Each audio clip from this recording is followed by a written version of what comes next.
Guys, right now I'm gonna go at Target and see if they have any pokopia stops or items, and I will show you guys what I see, because right now they have some items there, and I heard the Nintendo Switch is hard to get right now because of all the new games that's coming up, so we will see what they have. This is all they have. It's not pokopia. They're pasty. It's crazy.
Feels very smooth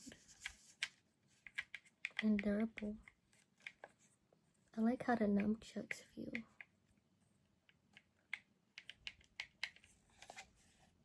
And the back has two thumbsticks, I think that's how you call it. It cost like $49, I think, or $30. But it's lightweight, so I'd recommend getting it if you like Pokemon and Gengar. Thank you all for watching. I hope you liked the unboxing and the Target vlog. I will do more videos in the future. If you'd like to see more, make sure you subscribe, like, and comment. It'll help out a lot, and it'll help out this guy. But just keep on watching. I'll try to make a lot of content for y'all, and have a good day.